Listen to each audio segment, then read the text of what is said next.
At 75 years old, I thought I was done with surprises. After 50 years on the force, climbing from a rookie cop in the 70s to the head of internal affairs, I was ready to retire. But one cold Tuesday night, a rookie officer pulled me over. He looked at my face, then at my vintage Mercedes, and sneered. He thought I was just another old black man who didn't belong.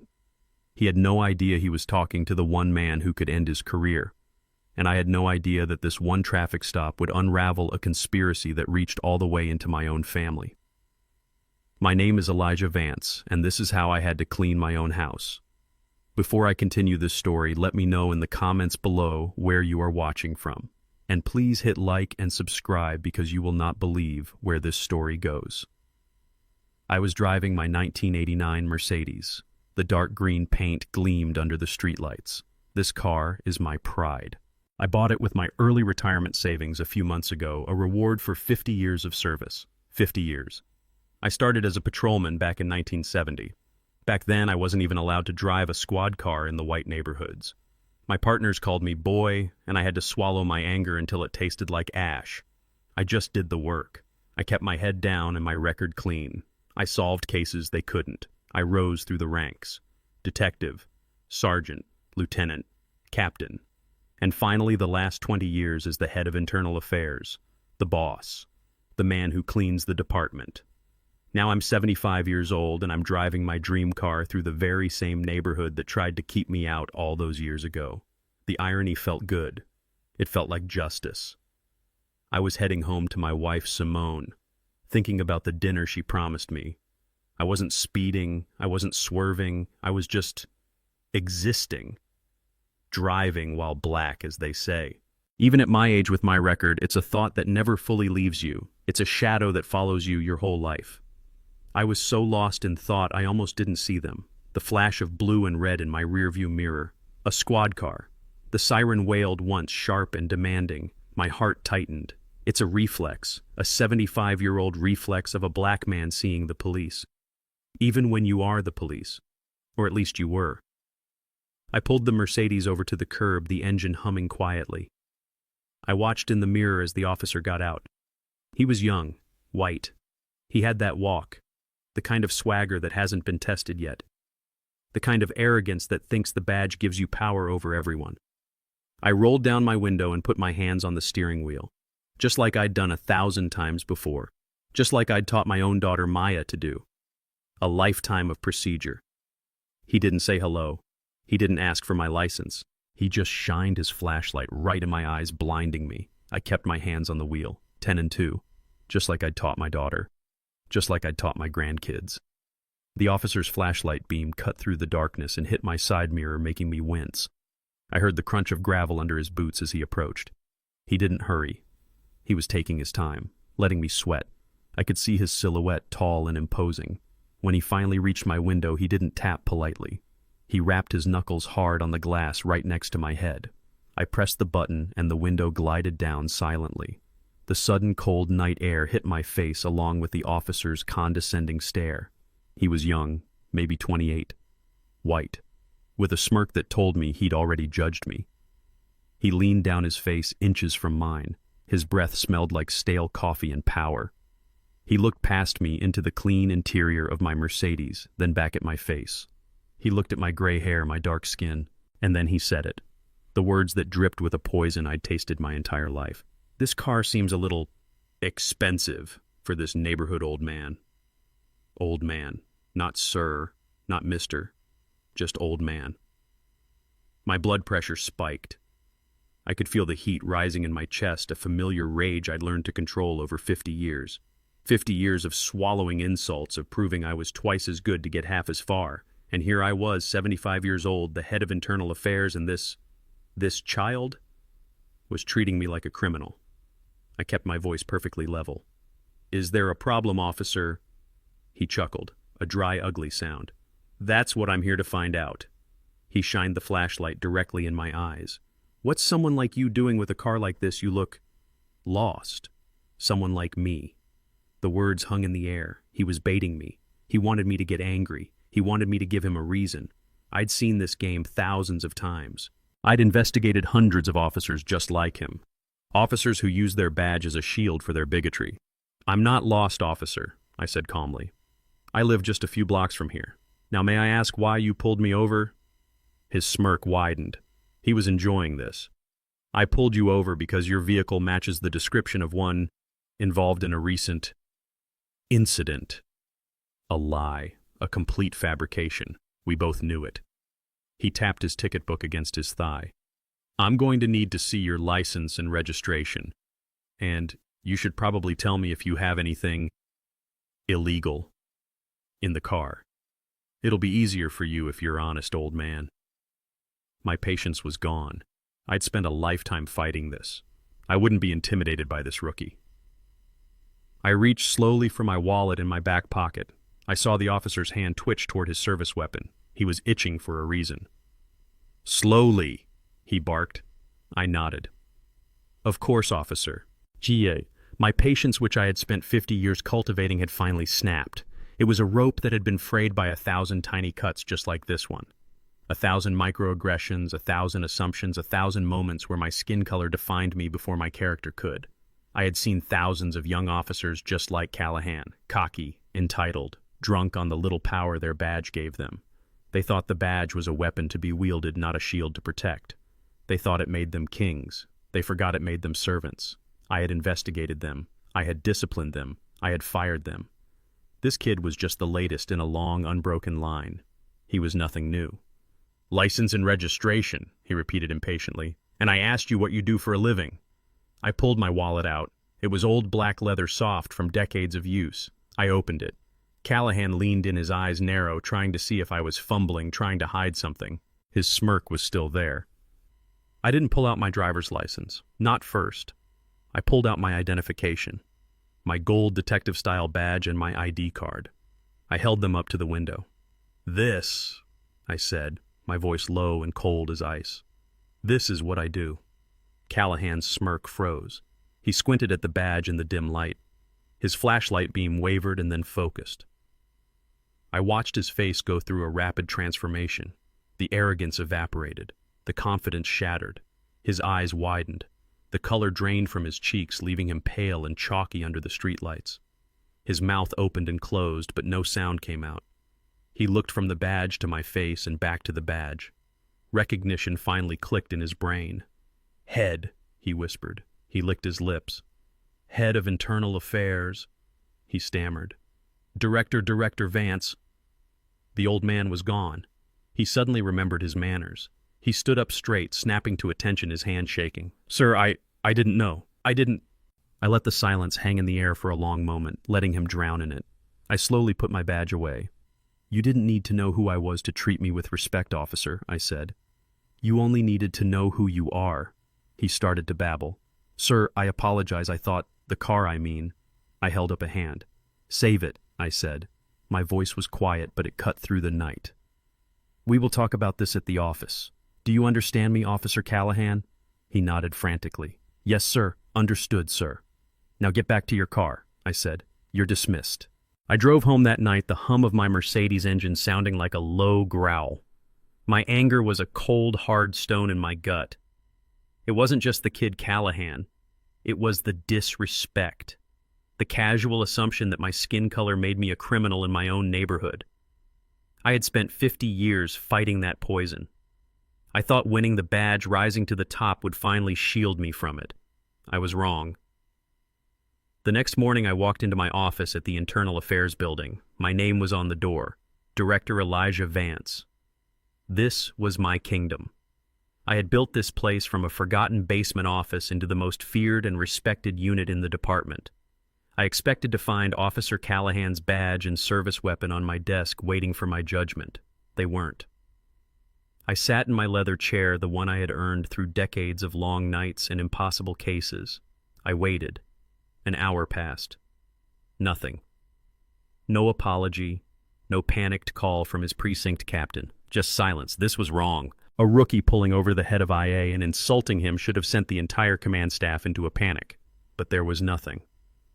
I picked up my phone and dialed my top deputy, Captain Diaz, a man I had mentored for 15 years. Diaz, I said, my voice calm.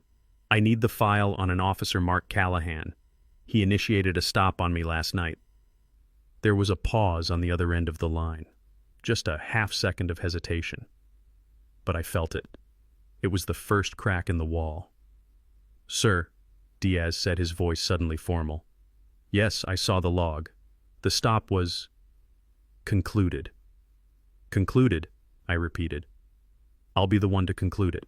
Send me his report and pull him off the street. I want him on desk duty pending my investigation." Another pause. This one was longer. "Sir, about the report. Callahan already filed it." I leaned forward in my chair. "And what did the little liar write?" I heard Diaz shuffle some papers. He was nervous. "Sir, his report states he pulled you over for driving erratically. He states he suspected impairment." Erratic. The word hit me like a slap. My driving record was 50 years spotless. I hadn't had so much as a parking ticket since 1975. I had taught pursuit driving at the academy. Erratic. It wasn't just a lie. It was an insult. It was a direct challenge to my authority, my legacy. This rookie wasn't just stupid. He was bold, or he was being protected. "He suspected impairment," I said, my voice dangerously quiet. "And did he conduct a field sobriety test? Did he use a breathalyzer?" "No, sir," Diaz said quickly. He reports that upon identifying you, he used his discretion and let you go with a warning." I laughed, a dry, bitter sound. "He let me go. How generous. So he puts a lie in a permanent official report accusing me of a crime and then walks away. Is that how we do things now, Diaz?" "Of course not, sir. It's irregular. It's insubordination, Diaz. And it's a fabrication. I want the body cam footage from Callahan's stop. I want it on my desk in the next 5 minutes. I want to see the erratic driving myself." The line went completely silent. I could hear Diaz breathing. "Diaz," I prompted. "Sir," he said, his voice strained. "That's the other issue. The file. The body cam video from that stop." "What about it?" It's corrupted, sir. The file won't open. The technicians say it's a technical glitch, unrecoverable." I closed my eyes. A technical glitch, corrupted, unrecoverable. The oldest lies in the book. The lies I had personally exposed hundreds of times. The lies I had taught Diaz to spot from a mile away. And now he was feeding them to me, my own deputy. The rage I felt last night was nothing compared to the cold fury that washed over me now. This wasn't a rookie making a mistake. This wasn't a simple case of racial profiling. This was a conspiracy. They were protecting Callahan. They were lying to me. They were using my own tactics, my own playbook against me. My anger turned into something else, a cold, calculating focus. They thought I was an old man. They thought I was done. They forgot who I was. They forgot who built this place. They were about to get a reminder. "A technical glitch," I repeated slowly. "How unfortunate. Thank you, Captain. I'll handle it from here." I hung up the phone. I wasn't just fighting a rookie anymore. I was fighting my own department. I drove home that night, the hum of my Mercedes engine sounding like a low growl. My anger was a cold, hard stone in my gut. It wasn't just the kid Callahan. It was the disrespect, the casual assumption that my skin color made me a criminal in my own neighborhood. I had spent 50 years fighting that poison. I thought winning the badge, rising to the top, would finally shield me from it. I was wrong. The next morning, I walked into my office at the Internal Affairs building. The words on the glass door read, "Director Elijah Vance." This was my kingdom. This was the house I built. I had taken IA from a forgotten basement office laughed at by patrolmen and turned it into the most feared and respected unit in the entire department. I was the man who cleaned the house. I was the man everyone else answered to. I expected to find a message from Callahan's precinct captain. I expected a dozen apologies. I expected to find Officer Callahan's badge and service weapons sitting on my desk waiting for my judgment. They weren't. I sat in my large leather chair, the one I had earned through decades of long nights, impossible cases, and endless reports. I looked at the spotless surface of my desk. Nothing. I looked at the phone. It was silent. An hour passed, then 2. No one called, no one knocked. The normal buzz of the office outside my door seemed muted, quieter than usual. This was wrong. A rookie officer pulling over the head of IA, insulting him and then letting him go should have sent the entire command staff into a full-blown panic. My phone should have been ringing off the hook, but there was only silence. A thick, heavy silence that felt like a wall. I picked up my phone, my fingers drumming on the desk. I dialed the extension for my top deputy, Captain Diaz, Marcus Diaz. A good man. Or so I thought. A man I had mentored for 15 years. I taught him everything I knew. I taught him how to spot a dirty cop, how to read a lie in a man's eyes, how to follow the money. I trusted him. He picked up on the second ring. Diaz. Marcus, I said, my voice perfectly calm. I need the file on an officer, Mark Callahan, from the 18th Precinct. He initiated a traffic stop on me last night. There was a pause on the other end of the line. It was just a half-second of hesitation, a tiny intake of breath. But I felt it. To an old investigator like me, it was as loud as a gunshot. It was the first crack in the wall. "Sir," Diaz said. His voice was suddenly formal, too formal. "Yes, sir, I saw the log this morning. The stop was concluded." I leaned back in my chair. "Concluded? I'll be the one to conclude it, Marcus. Send me his report and pull him off the street. I want him on desk duty pending my investigation." Another pause. This one was longer. I could hear him shuffling papers on his desk. He was stalling. "Sir, about the report. Officer Callahan already filed it." I leaned forward. A cold feeling started to creep up my spine. "And what did the little liar write?" I heard Diaz clear his throat. He was nervous. "Sir, his report states he pulled you over for driving erratically. He states he suspected impairment." Erratic. The word hit me like a slap in the face. Driving erratically. Me, Elijah Vance. I had a 50-year spotless driving record. I hadn't had so much as a parking ticket since 1975. I had taught pursuit driving at the police academy for 10 years. My hands were steadier at 75 than most rookies were at 25. Erratic. It wasn't just a lie. It was a sloppy, lazy lie. It was an insult. It was a direct challenge to my authority, my career, my legacy. This rookie wasn't just stupid. He was bold. Or he was being protected. He suspected impairment. I said, my voice dangerously quiet. "And did he conduct a field sobriety test on me, Diaz? Did he use a breathalyzer?" "No, sir," Diaz said quickly, too quickly. "He reports that, upon identifying you, he used his discretion and let you go with a warning." I laughed, a dry, bitter sound that echoed in my quiet office. "He let me go. How generous, how very generous of him. So he puts a blatant lie in a permanent official report accusing me of a crime and then just walks away. Is that how we do things now, Marcus?" "Of course not, sir. It's irregular, highly irregular. It's insubordination, Diaz," I snapped, "and it's a fabrication, a blatant lie. I want the body cam footage from Callahan's stop. I want it on my desk in the next 5 minutes. I want to see this erratic driving for myself." The line went completely silent. I could hear Diaz breathing. It sounded shallow. "Diaz," I prompted. "Sir," he said, his voice strained. That's the other issue. The file. The body cam video from that stop. What about it?" It's corrupted, sir. The file won't open. The technicians, they say it's a technical glitch. Unrecoverable." I closed my eyes. A technical glitch. Corrupted.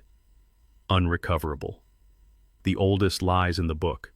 The lies I had personally exposed hundreds of times. The lies I had taught Marcus Diaz to spot from a mile away. And now he was feeding them to me. My own deputy. My own protege.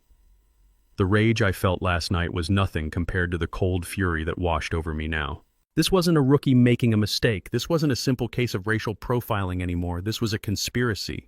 They were protecting Callahan. They were lying to me. They were using my own tactics, my own playbook against me. My anger turned into something else, a cold, calculating focus. They thought I was an old man. They thought I was finished just because I was retiring. They forgot who I was. They forgot who built this place. They were about to get a reminder. A technical glitch, I repeated slowly, my voice flat. "How unfortunate. Thank you, Captain Diaz. That will be all. I'll handle it from here." I hung up the phone before he could say another word. I stared at the silent phone on my desk. I wasn't just fighting a rookie anymore. I was fighting my own department. I hung up the phone and the silence in my office was deafening. A technical glitch. Unrecoverable. The words echoed in my head. They were cheap words. They were the words of lazy liars. And they were the words my own deputy captain had just used on me. I stared at the phone. My phone. In my office, in the department I had built, I had personally written the digital evidence protocols for internal affairs. I had fought for the budget for those servers. I knew for a fact that nothing was ever unrecoverable. Our system had triple redundancy, 3 copies of everything. If a file was corrupted on the local drive, it was backed up to the precinct server. If it was corrupted there, it was backed up to the main central server downtown. To lose a file completely, to have it be unrecoverable, it wasn't a glitch. It was an act. It required deliberate, intentional deletion from all 3 locations. It required a high-level override. It required a conspiracy. My own deputy, Marcus Diaz, had just looked me in the eye over the phone and lied to me. He had fed me the laziest excuse in the book, hoping I was too old, too tired, too close to retirement to notice. He had mistaken my age for weakness. He had mistaken my silence for acceptance. It was a profound betrayal. It felt worse than Callahan's insults. Callahan was an ignorant kid. This was my own man, a man I had trusted. I stood up from my chair. The cold fury from the phone call had settled into something hard and sharp in my chest. I was no longer the director of IA. I was an investigator again. I was the rookie cop from 1970 who had to trust no one but himself. I walked to my door and opened it. The outer office, the bullpen where my detectives worked, went quiet. I saw heads dip. I saw men and women I had known for years suddenly become fascinated by their computer screens. No one would meet my eye. The wall of silence. It was real. Diaz's lie wasn't his alone. They all knew. They were all in on it. Or they were all too scared to speak. I walked through the bullpen, my footsteps the only as Peterson swallowed. He started to stammer. "Sir, as I explained to Captain Diaz, the file, it's gone. The data is fragmented. We tried to rebuild it, but..." I held up a hand. "Stop. Don't lie to me, Pete. Not you. I didn't hire a liar. I hired the best. So show me. Show me the raw data. Show me the deletion timestamp. Show me the user ID that accessed the file." I walked closer to his desk. "Because you and I both know a file doesn't just corrupt itself simultaneously on 3 separate servers. Someone had to give that order. Someone had to execute it." Peterson was sweating. He typed frantically on his keyboard. "Sir, I can't. The file fragmented upon upload and the system automatically purged the corrupted data to save space. It's an automated protocol." An automated protocol, another lie. A better lie than Diaz's, but still a lie. We had no such protocol. I had personally made sure of it. We saved everything precisely to prevent this, to prevent officers from deleting evidence. I looked at Peterson, a man I had respected. "An automated protocol," I repeated. "When did we implement that?" He licked his lips. It's a new update, sir." I stared at him. I stared until he finally had to look up and meet my eyes. He saw the cold fire in them. He saw that I knew. His face crumpled. "Sir," he whispered, I just do what I'm told." "Who told you?" I asked. "Was it Diaz?" He shook his head frantically. No, sir. The order. It came from higher. From the task force." "What task force?" Peterson's eyes were wide with fear. I can't say, sir. Please. I have a family." I turned and walked out of the lab. I had my answer. This wasn't just Diaz protecting a rookie. This wasn't just Callahan. This was something big, something organized, a task force, an order from higher. They weren't just protecting a racist cop, they were protecting a system. And they had used a racial profiling stop, the oldest, most volatile trick in the book, as a cover. But a new thought, a much colder thought, started to form in my mind. Who had that kind of power? Who could make IA detectives and tech sergeants lie to their own director? Who could make a file disappear from my own servers?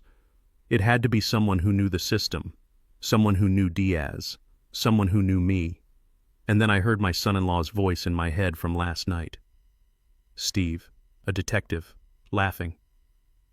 Dad, he's just a dumb rookie. Let it go. He hadn't been angry. He hadn't been outraged on my behalf. He had been dismissive. He had wanted me to drop it. My blood ran cold.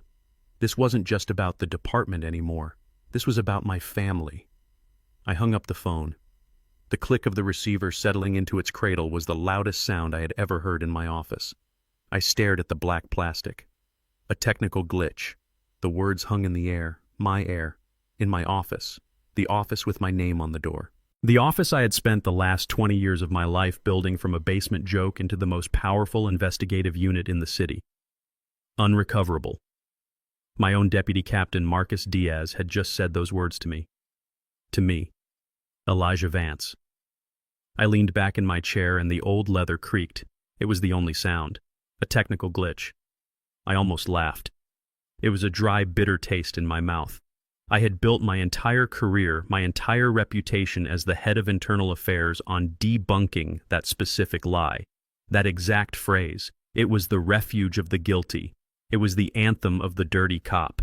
It was the first lazy excuse that tumbled from the lips of an officer who had just beaten a suspect off camera or pocketed cash during a raid. The body cam. Oh, weird, it must have glitched. The file corrupted. Sorry, boss. The audio just static. Must be interference. I thought back. I thought of Officer Riley back in '98. He swore on his mother's grave that his camera glitched right before he broke a suspect's jaw in an interrogation room. I stayed in the lab for 72 hours straight. I recovered the file myself frame by frame. Riley went to prison for 5 years. I thought of Sergeant McCabe in 2005. His dashcam footage of a high-speed chase glitched right at the end. He said the suspect got away. I found out he'd stopped the chase to pick up a duffel bag of bribe money and had manually deleted the last 2 minutes of the file. He went to prison for 10. I had personally overseen the termination or conviction of, I tried to count, at least 200 officers in my time as director. 200 careers ended, 200 dirty badges taken off the street, and in almost half of those cases the investigation had started with that exact same lazy, pathetic lie. It was a technical glitch. And now Marcus Diaz, my protege, the kid I had taken from patrol, the kid I had taught. I taught him how to read reports, I taught him how to spot the tells, I taught him how to interrogate a lying cop until he broke down and confessed. I taught him that the technical glitch lie was the ringing dinner bell for an internal investigation. That man, the man I was grooming to take my place when I finally retired. He had just looked me in the eye over the phone and fed me the same garbage. He had delivered that lie to me, the man who wrote the book on exposing it. He didn't even try to come up with a better lie. He didn't even respect me enough to be creative. He just read the script, the standard issue cover-up script. And that's when the coldness settled in. The anger I felt at Callahan last night was hot. This was ice. This wasn't a mistake. This wasn't Diaz being stupid. This was Diaz being obedient. He was following an order. My mind started to work, the old gears turning. This wasn't about a single rookie officer anymore. Callahan was nobody. A 28-year-old hothead with a chip on his shoulder. You don't risk lying to the head of IA for a nobody. You don't deploy the technical glitch lie, the one that brings down the most heat, unless you are protecting something much, much bigger than one racist cop. They weren't protecting Callahan. They were protecting themselves. Who had the authority to make my own deputy lie to my face? Who had the access to go into my servers? The servers I had built with triple redundancy and delete a file so thoroughly that my tech sergeant would back up the lie. This was a cover-up, a real one, organized, deep. I looked out the window of my office. I looked down at the bullpen. I saw my detectives working, or pretending to work. I saw them glance at my door and then quickly look away. They knew. They all knew. Diaz had told them. The old man is asking about the Callahan stop. Stall him. Feed him the glitch story. The thought made me sick. My kingdom. The house I built to clean the department was infected. The rot was inside my own walls. I had spent 50 years fighting the monsters outside. Now I realized the worst ones were right here, sitting at desks I had approved, using computers I had paid for. The lie wasn't the end of the investigation. The lie was the investigation. Callahan was just the loose end. But Diaz lying to me. That was the first real clue. He had just confirmed my suspicion. This was a conspiracy. They were hiding something, and they were stupid enough to think that I was too old, too tired, too close to the finish line to pull that thread. They thought I was a 75-year-old man driving a nice car. They forgot I was the wolf who had guarded this sheep pen for 50 years. They forgot I built the fences, and I knew exactly where all the holes were. I couldn't shake the feeling. The lies from Diaz and Peterson were a heavy weight in my gut. I tried to push it aside. It was Sunday. My day. My family's day. Sunday dinner at our house was a ritual, a tradition I had cherished for 40 years. It was the one place, the one time where I wasn't Director Vance, where I wasn't the boogeyman for dirty cops. I was just Elijah. I was just Dad. I was Grandpa. My wife Simone had cooked her famous roast chicken. The smell filled our home, a warm, comforting scent that usually calmed my nerves. Our daughter Maya was there. My bright, fiery Maya, now a successful lawyer herself. And next to her was her husband, my son-in-law, Steve Riley. Steve, a detective in the robbery division, a white cop from an Irish family. He was loud and cheerful, always quick with a joke, always slapping me on the back. "How's it going, Dad?" he'd boom. We sat at the dining table, the table I had bought with my sergeant's salary 30 years ago. Simone passed the mashed potatoes. "You're quiet tonight, Eli," she said, her eyes full of a knowing worry. She had been a cop's wife for 50 years. She could read my silences better than I could read a case file. I sighed and put down my fork. I had an incident on Tuesday night. I told them everything. I told them about the Mercedes, about the rookie Callahan. I told them his exact words. "This car seems a little expensive for this neighborhood old man." Simone's hand flew to her mouth. "Oh, Elijah, no." Maya's face hardened. The lawyer in her instantly snapped to attention. "Dad, that is a clear-cut case of profiling. It's textbook. We file a civil suit immediately. We need his name, his badge number. We'll depose him. "It's all right, Maya," I said, holding up a hand. "I can handle a rookie." "No, it's not all right," she insisted. "He can't treat you like that. He can't treat anyone like that." I looked over at Steve. He had been quiet, chewing his chicken. Now he chuckled. He actually chuckled. "Come on, Maya," he said, wiping his mouth. "Don't get all worked up. Dad, he's just a dumb rookie. A hothead trying to look tough. You know the type." He winked at me, cop to cop. Or so he thought. I stared at him. I had known Steve for 15 years. He was the father of my grandchildren. I had tried to like him. I really had. But there was always something. Something in his forced friendliness. His I don't see color attitude that always felt like a performance. He was a cop. He should have been angry. He should have been furious that a fellow officer had disrespected me, his father-in-law, his own boss in the chain of command. But he wasn't. He was amused. "He wants you to let it go, Dad," Steve continued. "You're the head of IA. You scared the hell out of him, I'm sure. You won. Just let it go. Don't make a big thing out of it." My gaze hardened. A cold feeling was spreading from my gut up to my chest. "It's not about the rookie anymore, Steve," I said, my voice quiet. Everyone at the table stopped. "It's about the cover-up." Steve's smile wavered just a fraction. "Cover-up what cover-up?" "I tried to pull the body cam footage this morning," I said, watching him closely. "It's gone. They told me the file was a technical glitch, unrecoverable." And there it was. It was fast. So fast anyone else would have missed it. But I wasn't anyone else. I was an investigator. I had spent 50 years reading liars. Steve's eyes flickered, just for a microsecond. A flash of, what was it, panic number recognition. His jaw tightened. The fork in his hand stopped halfway to his mouth. He recovered instantly. He forced another laugh, a little too loud this time. "A glitch. See, I told you." He shook his head. "Those new systems are garbage. They're always on the fritz. The IT guys are probably just being lazy." He took a big bite of chicken. Don't worry about it, Dad. Seriously. He pointed his fork at me. Tell you what, I know some of the guys in tech. I'll make a call tomorrow. I'll check on it for you. See what's really going on. He smiled, a big friendly son-in-law smile. But I saw it for what it was. It wasn't an offer of help. It was an offer to handle it, to make sure the file stayed gone. The cold feeling in my gut was now a block of ice.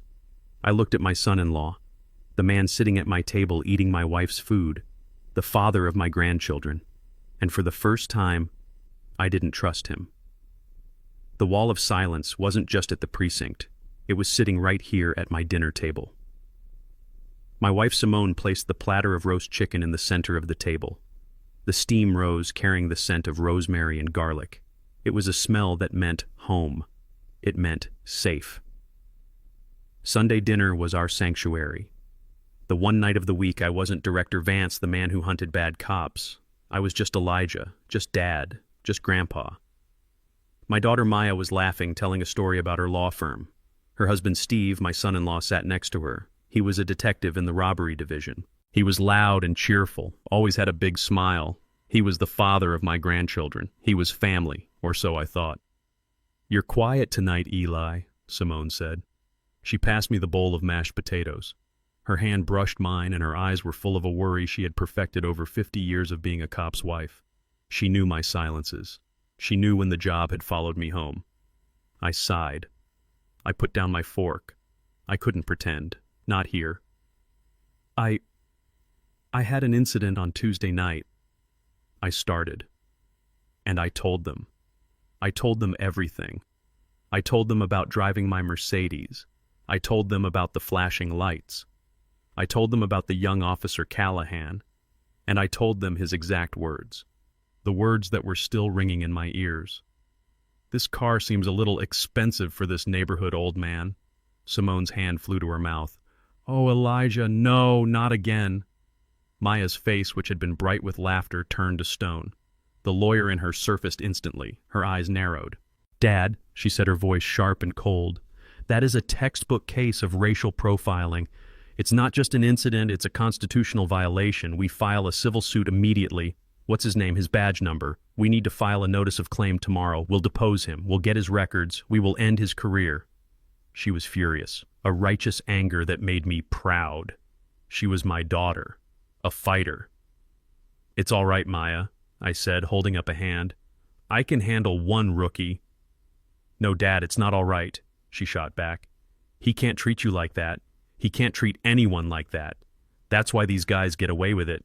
Because good people let it go. You're the head of IA, for God's sake. If you don't make an example of him, who will?" I was about to answer when Steve laughed. He actually laughed.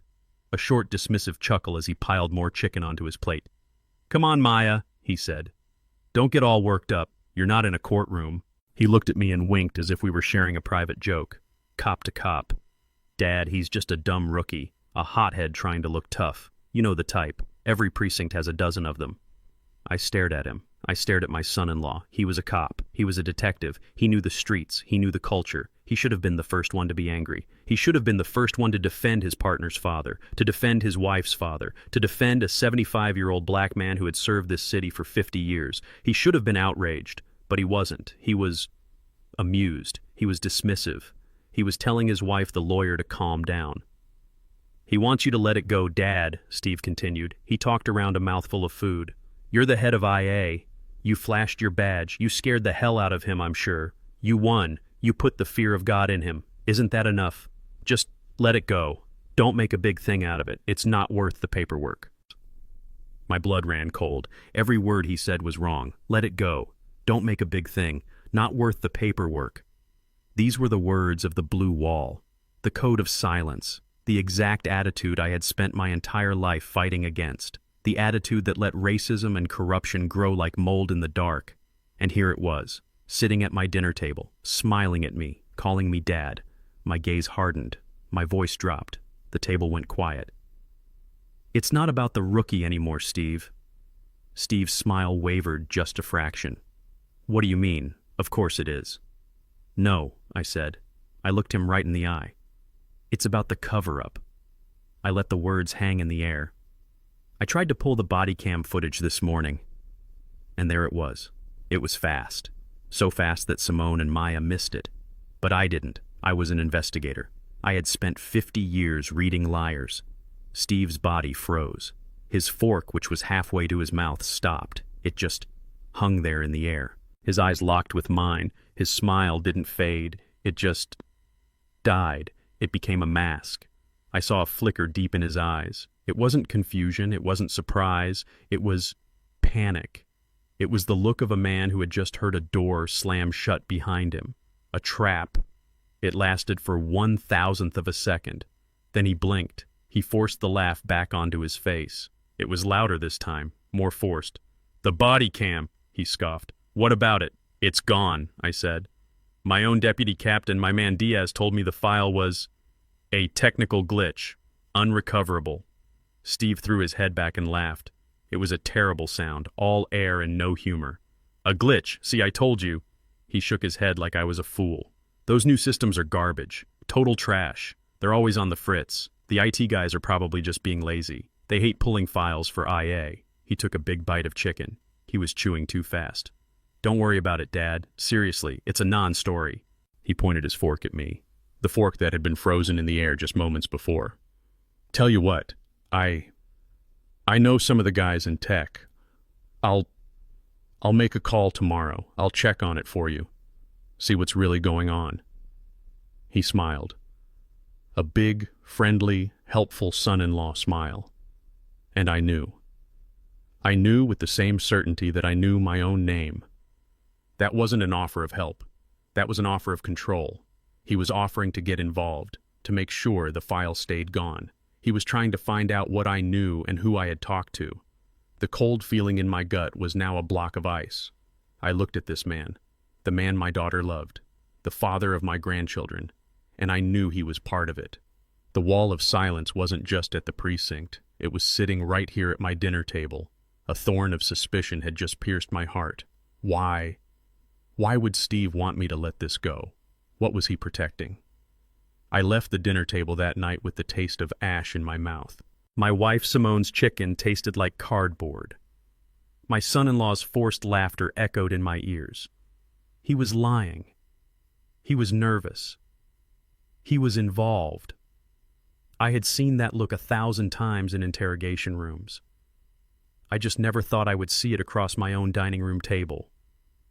The next morning, I didn't go to my office at IA. I couldn't.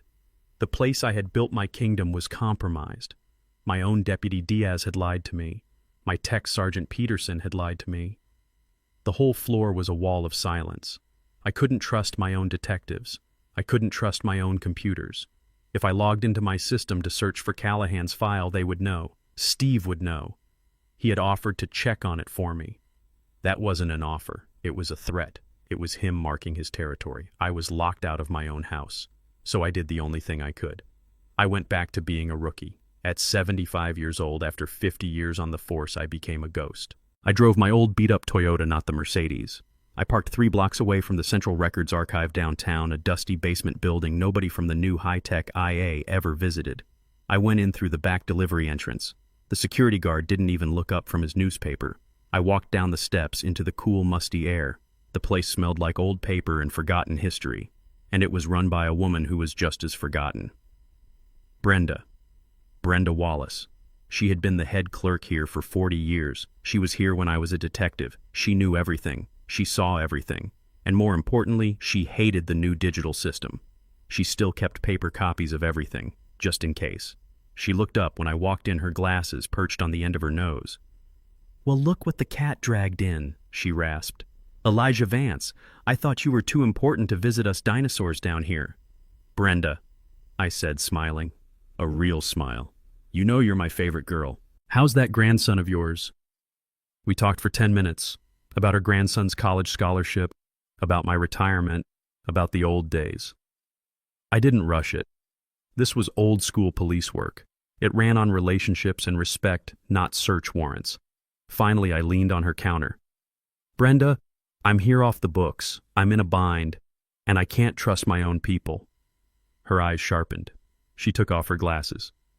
"What do you need, Eli?" I need the hard copy file for a rookie, an Officer Mark Callahan, 18th Precinct. I need his entire jacket.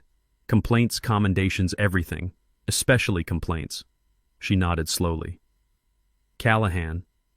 Yeah, that name sounds familiar. Seems like I'm pulling his jacket a lot lately. My blood went cold. Who else pulled it, Brenda? Can't say for sure, she said, typing into her ancient green screen computer. But the last request came from the Robbery Homicide Task Force, digital request. They also requested the file be flagged for review if anyone else accessed it. My son-in-law, Steve, he worked on that task force. He hadn't just offered to check on it. He had actively put a warning flag on the file. He was monitoring it. He was monitoring me. Brenda, I said, my voice low. That flag, it's part of what I'm investigating. It's dirty. I need you to pull the file for me, the paper file. And I need you to make it look like this conversation never happened. Can you do that for me? For old time's sake. She looked at me for a long moment. She saw the desperation in my eyes. She saw the truth. She hated dirty cops more than I did. She huffed. You big shots always coming down here and making a mess for me to clean up. She stood up from her chair, her knees cracking. Give me 10 minutes. And Eli, you were never here. I waited in the shadows by a towering shelf of old arrest ledgers. My heart was pounding like a patrolman's on his first high-speed chase. At 75 years old, I was hiding in a basement. I was sneaking around my own department. I was a rookie again, and I was terrified. Not for myself, but for what I was about to find. I was afraid of what my own family had become. Brenda returned. She wasn't carrying a thin rookie file. She was carrying a thick accordion folder bulging with paper. It was at least 2 inches thick. This kid Callahan, she whispered, pushing the file across the counter to me. He's only been on the force for 2 years, and he's already got a jacket thicker than my old man's. I took the file. It was heavy. Thank you, Brenda. I owe you. You just clean the house, Eli, she said. It's starting to stink in here. I didn't go home. I didn't go to the office. I went to a small coffee shop I'd never been to before in a neighborhood I never visited. I sat in a back booth and I opened the file, and my world fell apart. I sat in the back booth of a coffee shop on the other side of town. The coffee in front of me was bitter and cold. I hadn't touched it. My hands were on the thick accordion file Brenda had given me. It felt heavy, not just with paper. It felt heavy with secrets. For a moment, I hesitated. I was the head of internal affairs. I had the power to requisition any file I wanted through official channels. But here I was in a cheap diner hiding like a criminal, because I couldn't trust my own department. I was a 75-year-old man investigating my own son-in-law. My gut churned. I took a breath and I opened the file. It wasn't a file, it was an indictment. I read the first complaint, filed 8 months ago. A 22-year-old black man, a college student, pulled over by Officer Mark Callahan for a broken taillight. The kid had ended up in the emergency room with a dislocated shoulder and 3 cracked ribs. Callahan's report stated the kid had aggressively resisted arrest. The kid's complaint said Callahan had pulled him from the car and beaten him on the curb while using racial slurs. I looked for the disposition, the official finding from IA, my IA.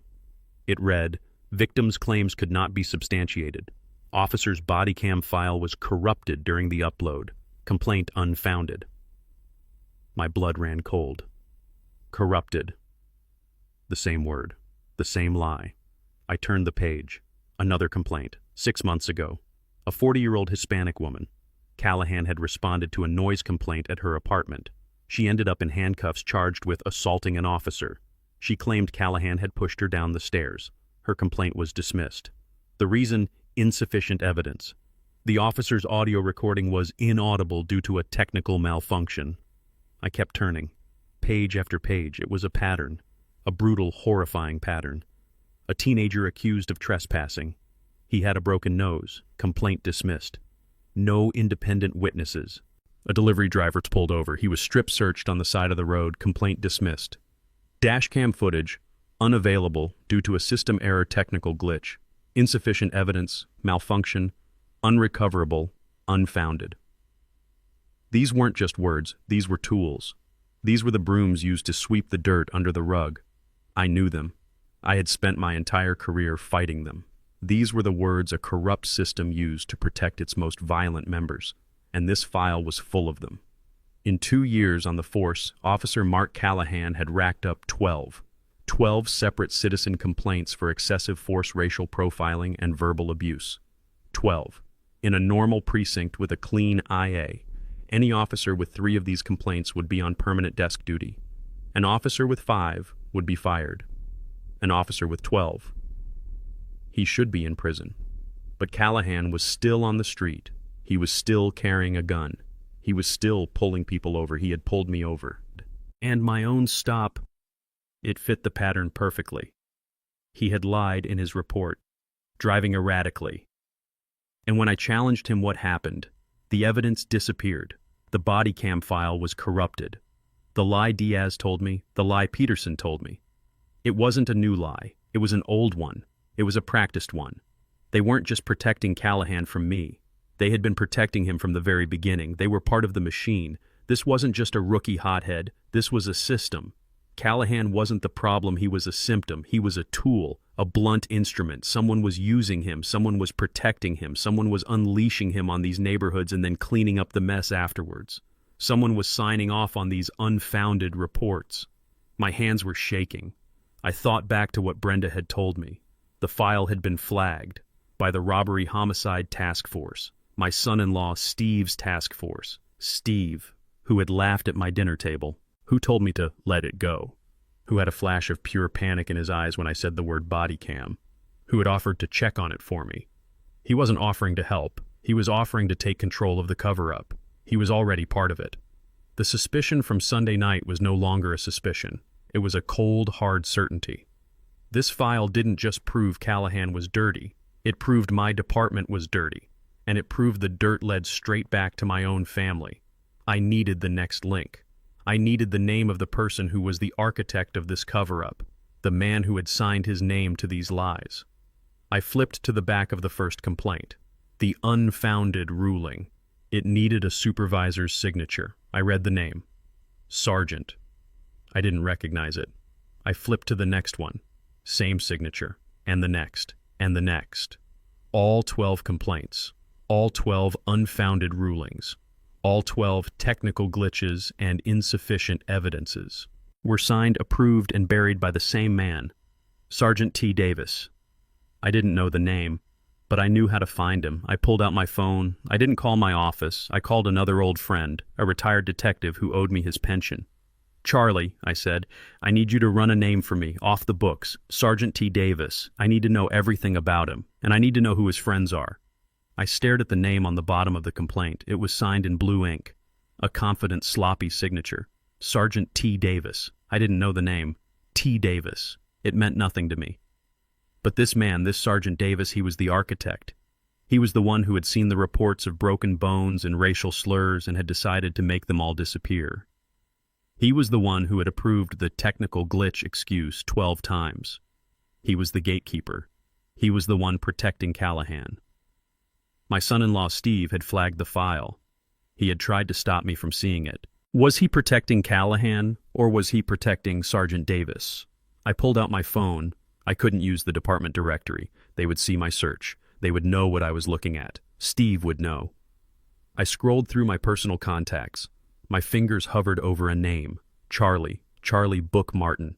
He was my first partner back on patrol in the 70s. He'd retired 5 years ago, but he still had connections. More importantly, he was old school. He knew how to be a ghost. I hit the call button. He picked up on the second ring. Eli, what's the matter? You butt dial me. Charlie, I said, my voice low. I'm in a coffee shop. I'm off the books. And I'm calling in that favor you owe me from '88. The line was silent for a beat. Charlie knew what that meant. The gambler's debt. I told you I paid that off. You did, I said. But I'm calling it in anyway. I'm in a jam, Charlie, a bad one. I can't trust my own people. His voice changed. The joking tone was gone. What do you need, Eli? I need a name. Sergeant T. Davis. I don't know his precinct. I don't know his first name. I just know he's signing off on dirty files. I need to know everything about him, and I need to know who his friends are. I need to know who he drinks with. Charlie whistled. Running a sergeant off the books, huh? You really are in it deep. You sure you want to pull this thread, old man? Sometimes the sweater unravels. Just pull it, Charlie, I said. Send me what you find, a text, and then Delete this call. I hung up. I sat there in the booth. The coffee was sludge. I stared at the file. Sergeant T. Davis. My mind was racing. Steve's face at the dinner table. The flash of panic in his eyes. His forced laugh. Let it go, Dad. He hadn't been dismissive. He had been directing me. He had been giving me an order. He was trying to stop me from finding what I was now holding in my hands. He was trying to stop me from finding Sergeant Davis. My phone buzzed on the table. A new text message. From Charlie. It was fast. He was a good cop. The message wasn't just text. It was an image. A screenshot from a social media page. Facebook. My hands were shaking so hard I could barely hold the phone. I clicked on the image. It filled my screen. It was a picture of two men on a boat. They were holding up a massive marlin. They were grinning from ear to ear, sunburned and happy. They had their arms slung around each other's shoulders. Best friends. One of the men was a face I didn't know, a stocky man with a thick mustache. I assumed this was Sergeant T. Davis. The other man was my son-in-law, Steve. My breath left my body. I couldn't breathe. It felt like a physical blow, like Callahan had hit me in the chest with his baton. There was a caption under the photo. Steve had posted it 2 months ago. It read, "Annual fishing trip with my best bud Sergeant Trevor T-Bone Davis. We emptied the ocean. Trevor T. Davis, my best bud." It wasn't a coincidence. It wasn't a mistake. It wasn't just a guy Steve knew from the department. This was his best friend. My mind connected the dots with a series of sickening clicks. Callahan is a violent racist cop. Callahan's supervisor is Sergeant Trevor Davis. Sergeant Davis buries every complaint against Callahan with a fake technical glitch excuse. My son-in-law Steve is best friends with Sergeant Davis. I get pulled over by Callahan. I demand the body cam file. The file disappears. My son-in-law Steve laughs it off, tells me to let it go, and then secretly flags the file to see if I'm still digging. My heart hammered against my ribs. Steve didn't just know about the cover-up. He wasn't just aware of it. He was part of it. He was actively protecting his best friend, Sergeant Davis, who was in turn protecting the violent rookie Callahan. His casual dismissal at my dinner table, it wasn't just disrespect, it was active counterintelligence. He was trying to protect his criminal enterprise, my own son-in-law, the father of my grandchildren. He was dirty. I closed the file. I closed my phone. I felt a coldness I had never felt before. Not in 50 years. I was done being Director Vance. I was done being dad. I was an investigator, and my target was my own family. The picture on my phone felt like a death certificate. Steve, my son-in-law, best friends with the sergeant who was burying a dozen brutality complaints, the sergeant who was protecting the rookie who had insulted me, the rookie whose file Steve had tried to hide from me. It was a chain of corruption, and it was wrapped around my family. My first instinct was to go to Steve, to confront him, to throw the picture in his face. But I wasn't a rookie anymore. A good investigator doesn't spook his target. He corners him. And Steve wasn't the target I was most afraid of. My daughter, Maya. What did she know? Was she a victim in this, or was she a participant? The thought made me sick. She was a lawyer, a damn good one. She was smart. She couldn't be blind to this. Had he pulled her in? Had he poisoned her too? I had to know. I left the coffee shop and drove to her office. Her name was on the building. Riley and Associates. Glass and steel. High up on the 19th floor. A world away from the dusty basement where Brenda kept her paper files. I felt a pang of pride. I had paid for her law school. I had watched her become this powerhouse. And now I was walking into her office with a bomb in my briefcase. Her assistant, a young woman with a headset, smiled at me. "Director Vance, what a nice surprise. Is Maya expecting you?" "No," I said quietly, "but she'll see me." I walked through the glass doors. Maya was on the phone, her back to me, looking out over the city. She was wearing a sharp blue suit. She was the image of success. "I don't care what their offer is," she was saying. "We don't accept. We go to trial. We burn them to the ground." She hung up and turned around. Her face lit up when she saw me. "Dad, what are you doing here?" She came around her huge mahogany desk and hugged me. Her hug felt warm. It felt real. and it broke my heart. "Is everything okay?" she asked, pulling back. "You look tired." "I need to talk to you," I said. "Not as your father, as a lawyer. I need your professional opinion on something." Her expression changed. The lawyer snapped back into place. "Okay," she said slowly. "Sure. Sit down. What is it? Is it about the stop? Did you fire that rookie?" "It's about the rookie," I said. "But it's more than that." I didn't sit. I walked to her desk. I opened my briefcase and took out the thick accordion file Brenda had given me. The paper file. I laid it on her desk. It landed with a heavy thud that echoed in the quiet, expensive office. "What's this?" she asked. I pulled his file," I said. "Not through my office, off the books, the paper file, the one they thought no one would ever look at again. I didn't mention Steve's name. I didn't mention Sergeant Davis. I didn't mention the fishing trip photo. I just pointed at the file. That officer, Callahan, he's been on the force for 2 years. I opened the cover. He has 12 citizen complaints against him. 12. In 24 months, excessive force, illegal searches, racial abuse, broken bones. I pushed the file towards her. "I want you to look at this, Maya, not as my daughter, as one of the best civil rights attorneys in this city." I tapped the first page. "Here's a kid with a dislocated shoulder. Complaint dismissed. Body cam file corrupted." I flipped the page. "Here's a woman who says he pushed her down the stairs. Complaint dismissed. Audio file inaudible." I flipped again. "A teenager with a broken nose. Insufficient evidence." I flipped again and again. "Corrupted. Glitch. Malfunction. Unfounded. Unfounded. Unfounded. All of them. All 12. All signed off by the same supervisor." I finally stopped. I looked up at her.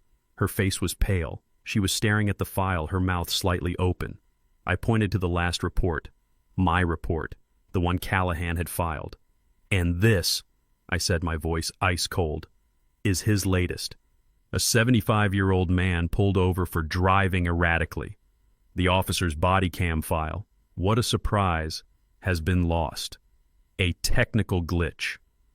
I held her gaze. I asked the question that would decide everything. "You're the lawyer, Maya.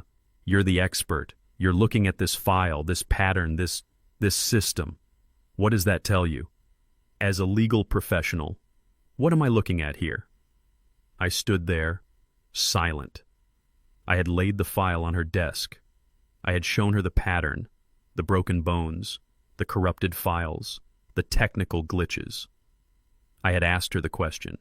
"As a lawyer, Maya, what am I looking at here?" I watched her face. I watched the blood drain from it. She didn't look at me. She stared at the top page of the file, the complaint from the college kid with the dislocated shoulder.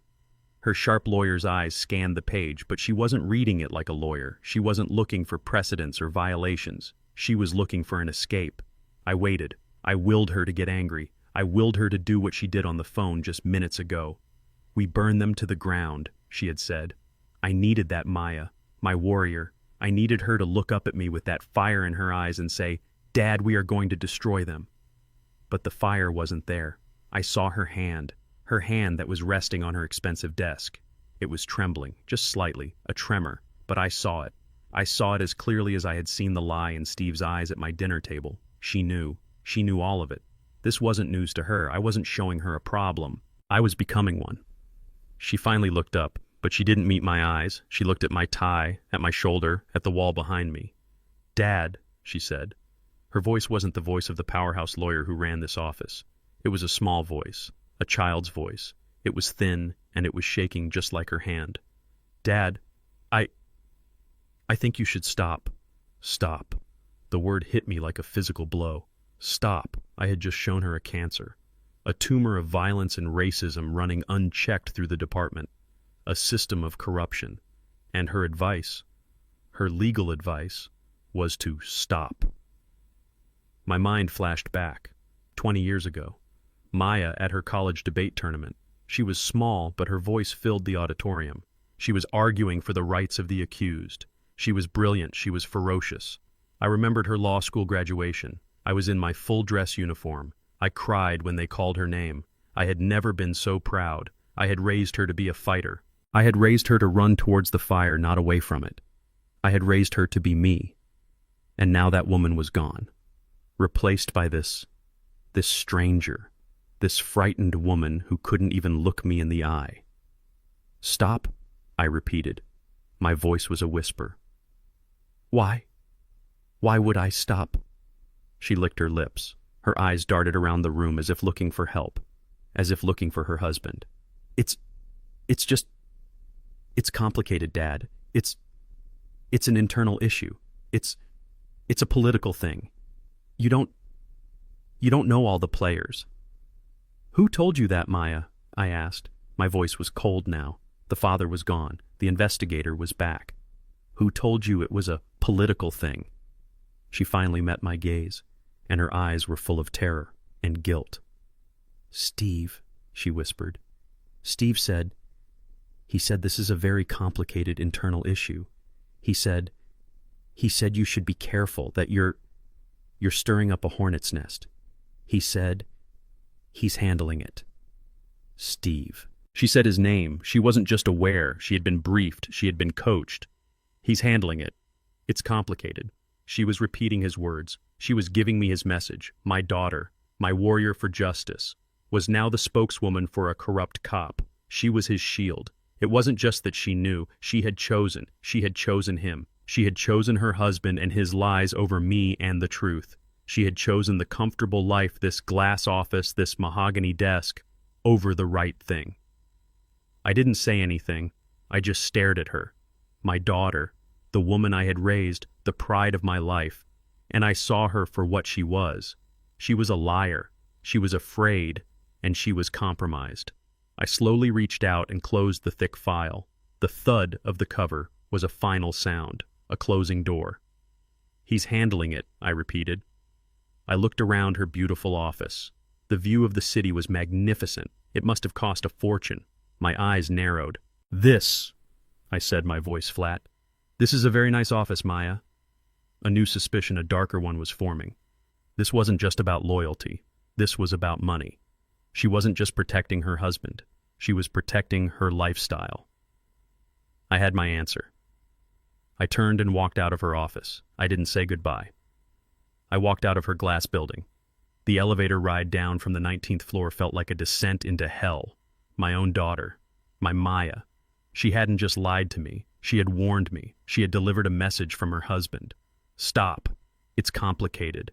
Steve is handling it." I stood on the busy sidewalk. The city felt alien. I looked up at the towering glass and steel, Riley and Associates. My daughter's name. But it wasn't her name anymore, was it? It was his name. Riley. Her fear. It was more than just a wife protecting her husband's dirty secret. I had seen that kind of fear before. It wasn't the fear of being caught. It was the fear of losing something. Losing what I looked at the building again. This. All of this. The 19th floor office. The mahogany desk. The view. The life she had built. The life he had given her. My mind started to do the math. The math I should have done years ago but was too proud to. I was proud of her success, but was she this successful? Steve was a detective's salary. I knew exactly what it was. I had signed paychecks for 30 years. It was a good living, but it wasn't this. It wasn't a glass and steel office on the 19th floor living. Where was the money coming from? My blood ran cold. The suspicion that had started as a thorn at my dinner table was now a shard of ice in my heart. This wasn't about friendship. This wasn't about loyalty. This wasn't just Steve protecting his best friend Davis. This was about money. The file on Callahan. The 12 complaints. The technical glitches. It wasn't just a cover-up for brutality. It was a cover-up for something else. Something that paid. I walked to a public park and sat on a bench. I felt 75 years old. I felt defeated. My own daughter. Corrupted. I had to do something I had never done. Something I had sworn I would never do. I had to cross a line. I had to investigate my own family. My own child. I pulled out my phone. I didn't call another cop. Cops were compromised. I scrolled past Charlie's name. I needed someone else, someone clean, someone who owed me. My finger stopped on a name. Paul Augustine. He was a vice president at one of the biggest banks downtown. I had helped his son 20 years ago. A stupid college mistake. Possession. I had made it go away. I had given the kid a second chance. Paul had told me, Elijah, if you ever need anything. I had never called. Until today. I hit the button. He picked up on the first ring. Elijah Vance. What a surprise, my friend. How is retirement? I'm not retired yet, Paul, I said, my voice low and flat. And I'm calling in that favor. The line went silent. Paul knew my voice. He knew what this was. What do you need? He said. No more jokes. I need you to do something unethical, Paul, I said. I need you to do it right now. And then I need you to delete this call and forget we ever spoke. My God, Eli, what is it? I need a financial snapshot, I said. I hated the words as they came out of my mouth. On two people, my daughter and my son-in-law, Maya Riley and Stephen Riley. Paul gasped. Your daughter, Eli, what's going on? I can't tell you, just do it, Paul. I need to know about large assets, loans, purchases in the last 6 months, please, as my friend. I gave him their social security numbers. I had memorized them when they were born. I felt like Judas. I'll see what I can do, Paul stammered. This is my job, Eli. I know, I said, and I'm sorry. I hung up. I sat on that park bench for an hour. I watched people walk their dogs. I watched mothers push strollers. I felt like I was in a different world. I was a man who had just put a wiretap on his own family. My phone buzzed. A text. From Paul. It wasn't a long message. It was a single line. An address. It was an address in the mountains. A ski resort. I didn't understand. I texted back. What is this?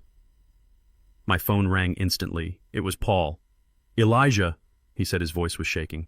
I'm looking at their mortgage application. They bought a vacation home 3 months ago. My heart stopped. A vacation home? How much? Eli, the purchase price was $1.2 million. $1.2 million.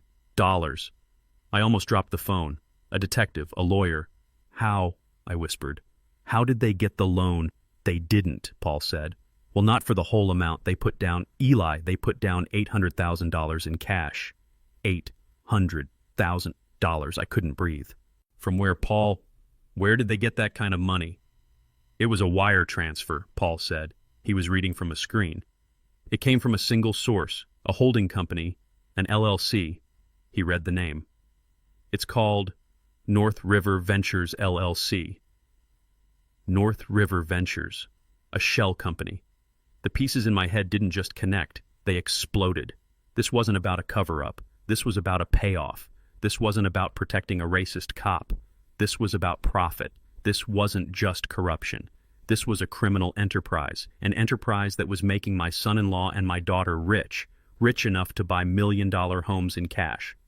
My mind flashed back to Callahan, to the 12 complaints, the broken bones, the terrorized victims. They weren't just victims of racism. They were the byproducts of a business. What business? Where was the money coming from? I looked at the name on my phone, North River Ventures LLC. I had a new target. This was the key. This was the money. This was the real reason. This was no longer a family problem. This was large scale. This was organized crime. And it was wearing a badge. It was wearing my daughter's suit. I stood up from the bench. I was no longer a father. I was no longer the director of IA. I was a hunter. And I was hunting the people who had taken my daughter from me. I sat on that park bench for a long time. The text from Paul with that one line, North River Ventures LLC, felt like it was burning a hole in my phone. $1.2 million, $800,000 in cash, from a shell company. My daughter, my son-in-law. The park was noisy. Kids were playing. People were laughing. But all I could hear was the click of a lock snapping shut. The pieces were no longer just falling into place. They were forming a cage. Callahan, Davis, Steve, Maya, and now this North River Ventures. This was the money. This was the motive. The racial profiling, the brutality. Callahan wasn't the goal, and he was the tool. The technical glitches. They weren't just to cover up a rookie's bad behavior. They were to protect a profit center, a criminal enterprise. I had to know what this company was. I had to follow the money. I couldn't use IA. I couldn't use any police resources. Steve was on a major task force. He had eyes everywhere. He had flagged Callahan's file. He had probably flagged me. He would see any official inquiry I made. He would know I was coming. I was alone. A 75-year-old man on a park bench with a phone. But I wasn't just any old man. I was Elijah Vance, and I had 50 years of contacts, 50 years of favors owed. I scrolled through my phone. I passed Paul's name. I passed Charlie's. I needed someone different. I needed someone who didn't know cops. I needed someone who only knew money. My finger stopped on a name. Arthur Hobbs. Arthur was a forensic accountant. He used to work for the IRS Criminal Investigation Division. Now he ran his own high-priced firm. He was the best. He could find a single dollar hidden in a maze of offshore accounts. I had put his partner's kid through a diversion program for a drug charge 15 years ago. A good kid who made a stupid mistake. Arthur had sworn he owed me for life. I dialed the number. Arthur Hobbs. His voice was sharp, precise. Arthur, I said. It's Elijah Vance. There was a pause. Elijah, my God. It's been, a decade I heard you were retiring. Finally hanging it up. Almost, I said. Listen, Arthur, I'm in a difficult position. I'm working on something personal. It's off the books. Completely. Personal, he repeated. He knew the code. What do you need? I need a name, a company. North River Ventures, LLC. I need to know who's behind it, who registered it, who the officers are, where the money comes from. I need you to gut it, and I need it to look like no one was ever there. Arthur was silent for a moment. I heard the faint click of a keyboard. North River Ventures, he mused. Where's it registered? I don't know, I said. That's the problem. All I have is the name. It wired $800,000 3 months ago for a real estate purchase. 800,000, Arthur whistled. That's a real number. This isn't a favor, Eli. This is a job, a risky one if it's what I think it is. I know, I said. Whatever your fee is.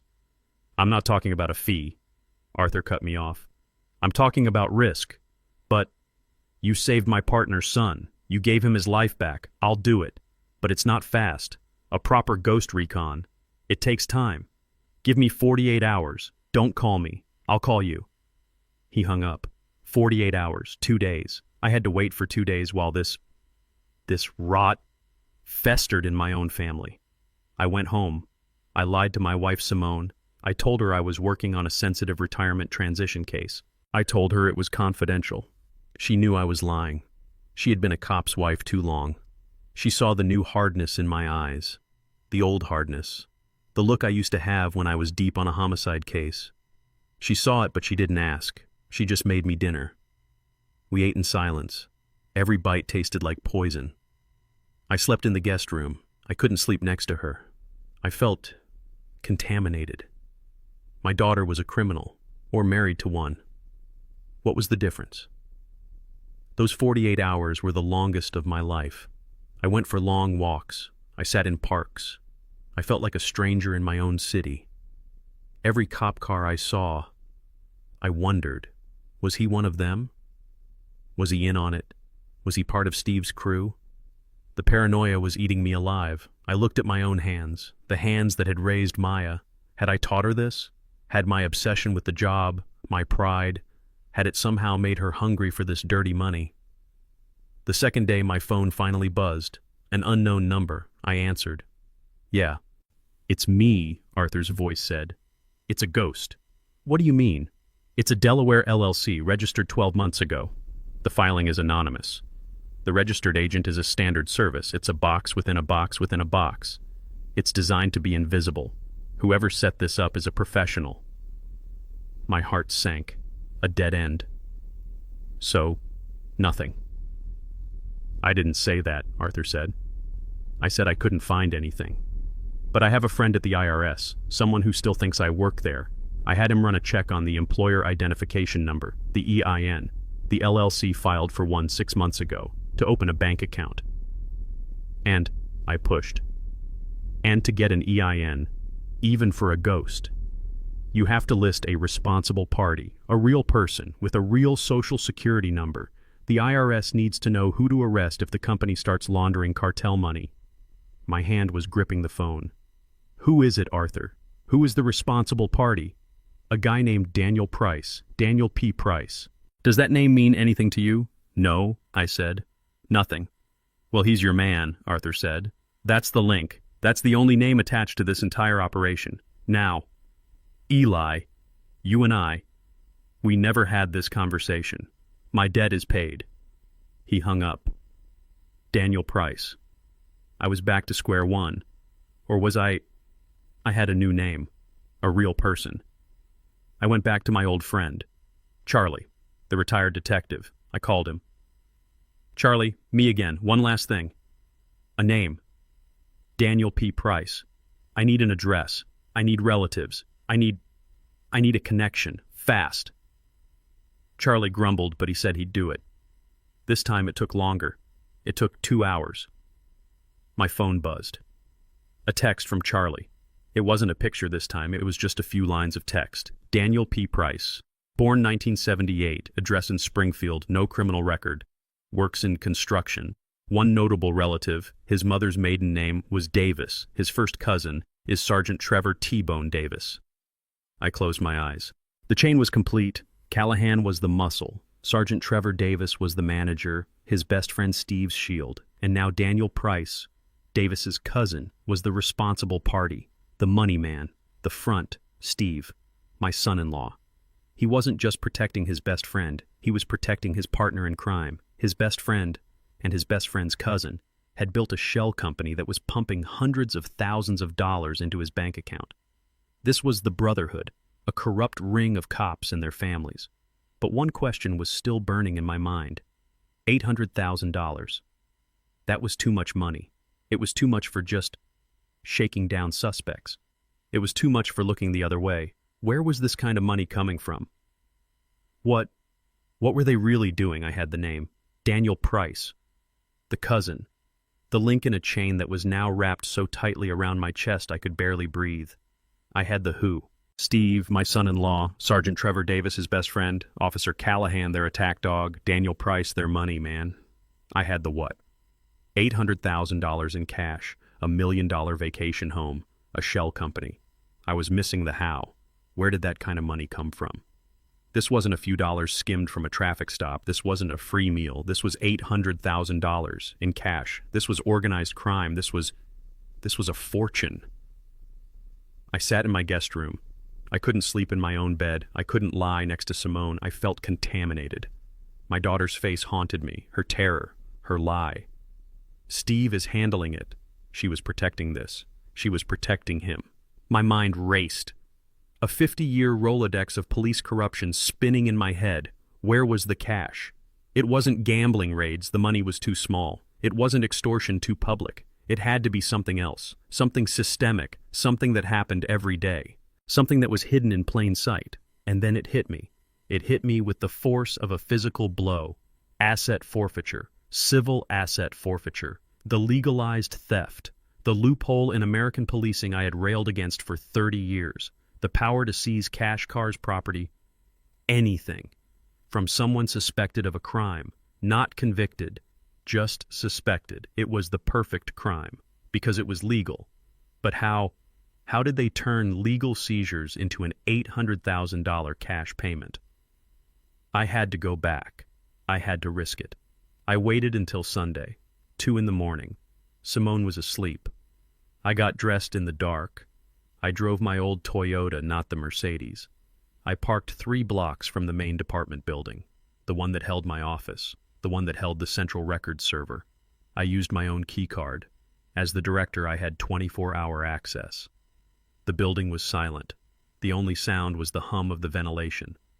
I didn't go to my office. I didn't turn on a single light. I went to the records room, the digital records. I sat down at a terminal. My hands were shaking. I was the director of IA, and I was breaking into my own department. I logged in, my password, my credentials. If Steve had flagged my name, I was done. I was betting he hadn't. I was betting he was arrogant enough to think I was just an old man, that I wouldn't dare. I didn't search for Callahan. I didn't search for Davis.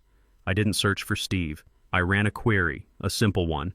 All asset forfeiture reports filed by the 18th Precinct, Callahan's precinct, for the last 12 months. A list populated the screen, dozens of them. Then I ran another query.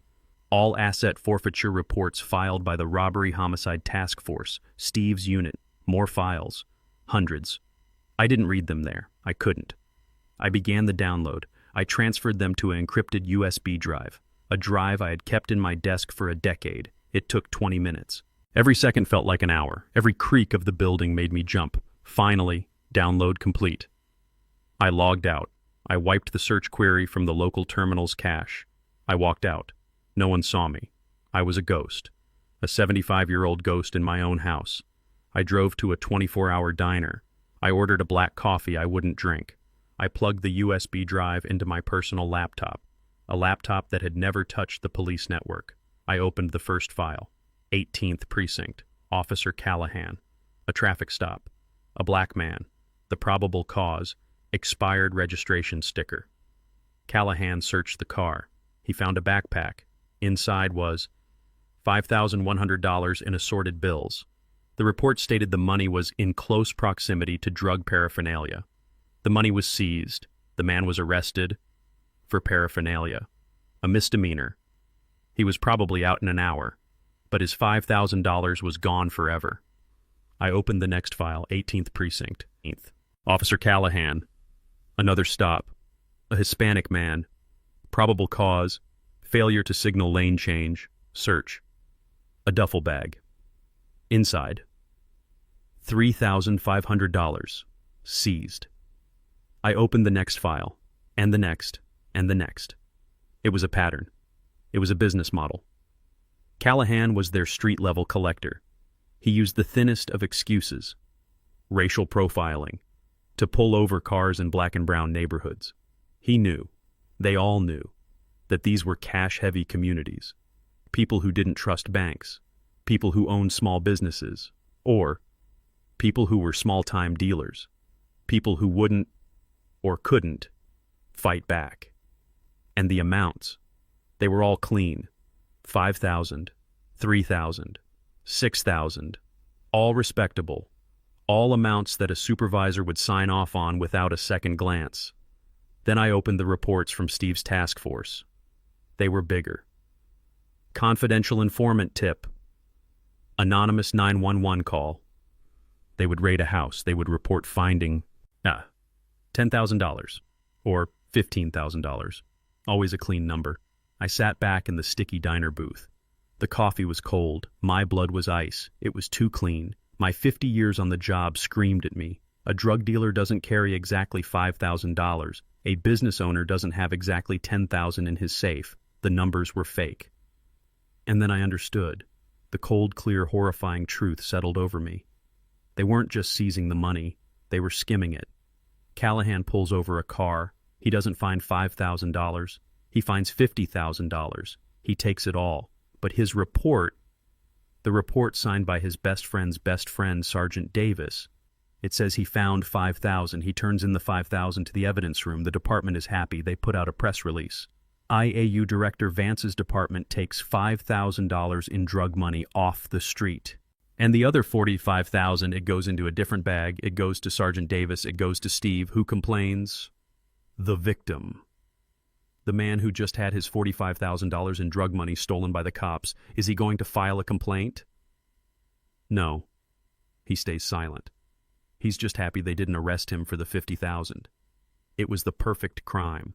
They had turned racial profiling, the very poison I had spent my entire life fighting, the bigotry that had me putting my hands on the wheel of my own car. They had turned it into a business model. They weren't just racists. They were worse. They were opportunists. They were thieves who had monetized the systemic racism of the entire department. They knew no one would question a stop in a black neighborhood. They knew a broken taillight was all the excuse they needed to toss a car. They knew the system was built to believe the cop over the thug. They used that bigotry as a shield for their theft. Steve, my son-in-law, he didn't just not see color. He saw it. He saw it as a target. He saw it as a dollar sign. That was the $45,000. That was the stolen drugs they resold. That was the cash that needed to be cleaned. That cash went to North River Ventures, LLC. Daniel Price, the cousin, he was the laundryman. He took the dirty $45,000 and, through his construction company, he turned it into a clean check. A check that was then wired to Steve and Maya Riley as a return on investment. A return that was big enough to buy a $1.2 million vacation home. My daughter. Her beautiful office. Her expensive suits. Her new house. They were all bought with blood money. Money stolen from the very people she claimed to champion in court. I closed the laptop. My hands weren't shaking anymore. They were steady. One final piece clicked into place. Me. Why me? I wasn't a drug dealer. I wasn't carrying cash. Why risk it? Why pull over the head of internal affairs? It wasn't for profit. My mind flashed to Maya's face, her terror. Steve is handling it. That was it. Maya must have seen the money. She was a lawyer. She wasn't stupid. She must have asked him. Steve, where did $800,000 come from? And Steve, he panicked. He couldn't silence his wife. She was in on it. She was enjoying the money, but she was getting nervous.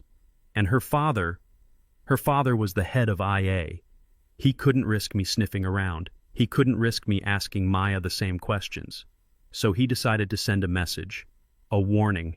He unleashed his dog, Callahan. He probably didn't even tell Callahan who I was. He just said, pull over that green Mercedes, rattle the old man, send him a message, let him know we're watching. My stop, the stop that started all this, it wasn't an accident. It wasn't random profiling. It was a threat. They were threatening me. They were telling the head of internal affairs to back off. A new kind of anger filled me. A cold fire. They hadn't just insulted me. They hadn't just lied to me. They hadn't just stolen from the city. They hadn't just corrupted my daughter. They had declared war, and they had made the fatal mistake of threatening a 75-year-old man who had nothing left to lose. I closed the laptop. The diner was quiet. It was 3 a.m.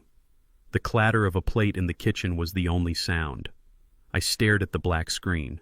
My reflection stared back. A 75-year-old man. A tired-looking old man. And that's when it all clicked into place. The final piece of the puzzle.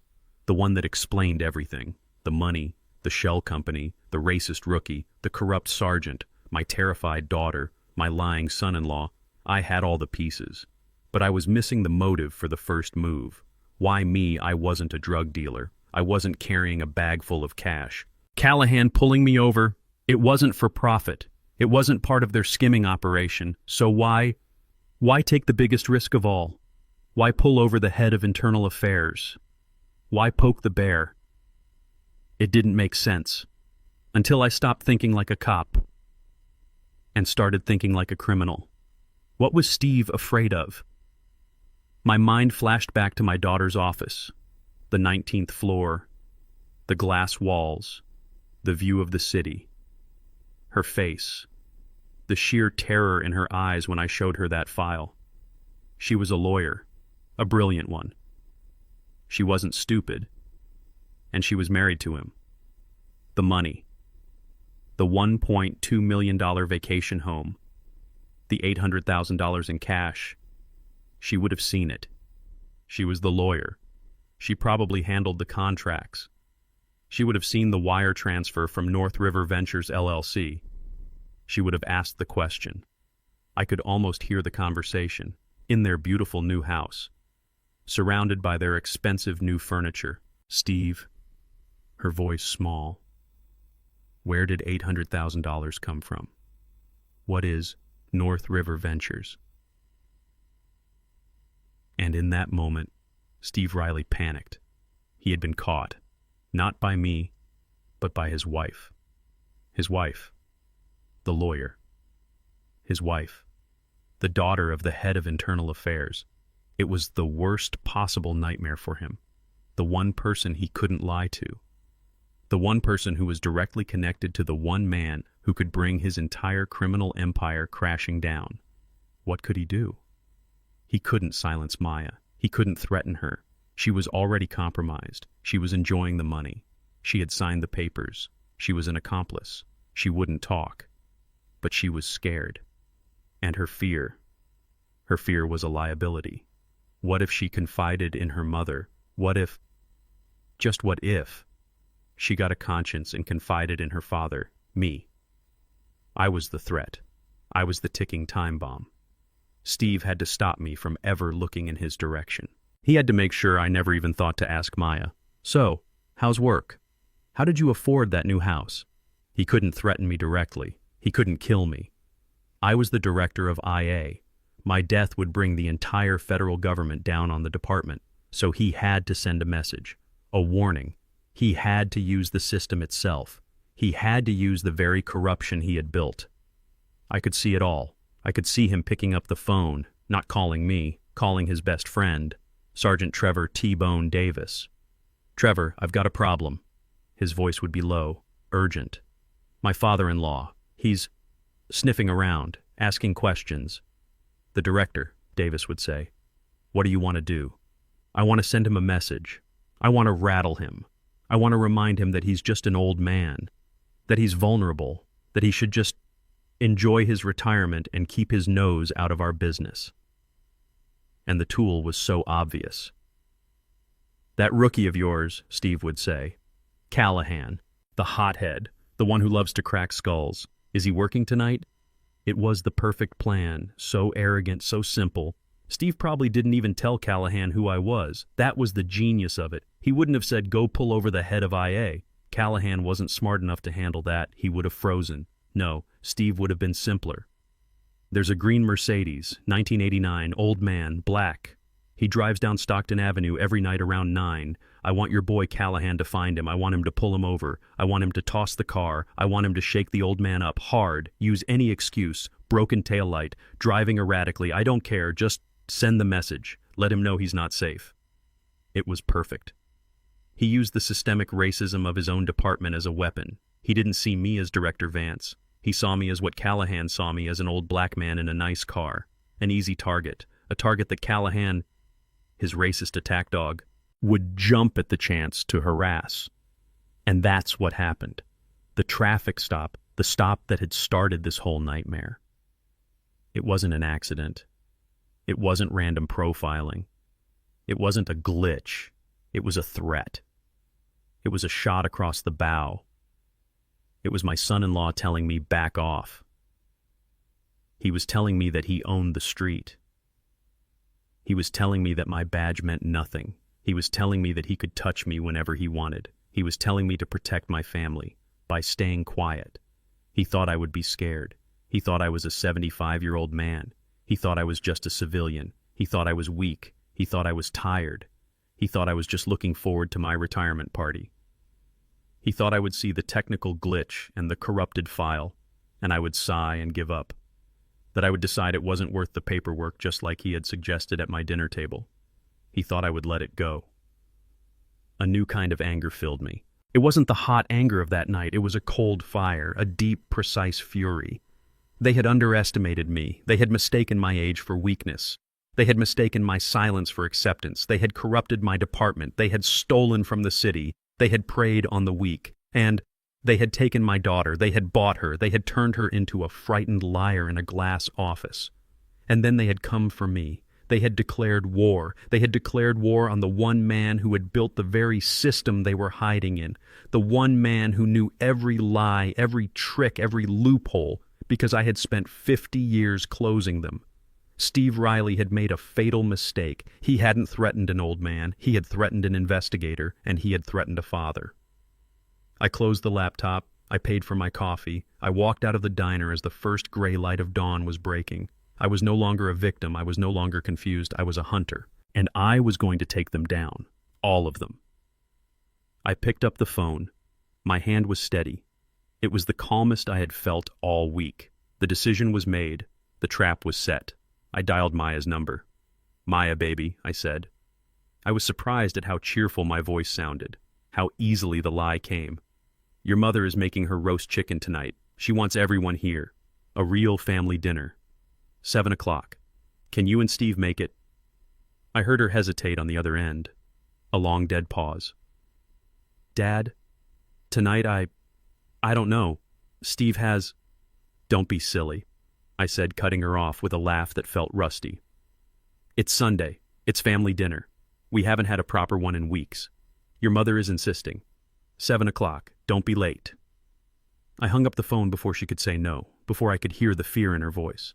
I walked into the kitchen. Simone was at the counter. She was rubbing herbs onto the chicken, but her movements were robotic, stiff. Her eyes were red and puffy. She hadn't stopped crying since I told her. She was grieving. She was grieving our daughter. They're coming, I said. She just nodded. She didn't look at me.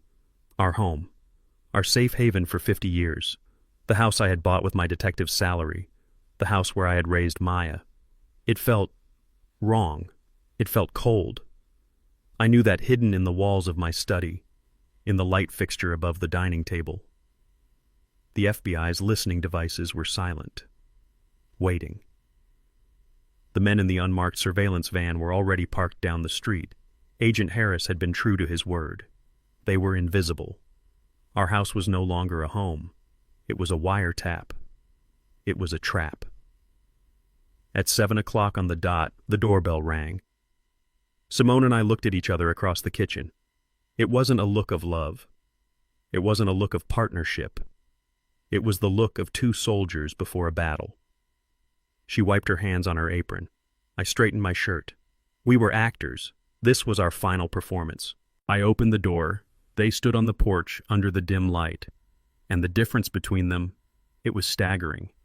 Maya looked broken. She was pale, thinner than I had ever seen her. There were dark circles under her eyes. She wouldn't look at me. She just stared at the floor. She was wearing an expensive silk blouse, the kind of thing her new money bought. But it looked wrong on her. It hung on her like a costume. She knew. She knew this wasn't a family dinner. She knew she was walking into an ambush. Her lawyer's brain, her guilty conscience, it must have been screaming at her. And then there was Steve. He was loud. He was booming.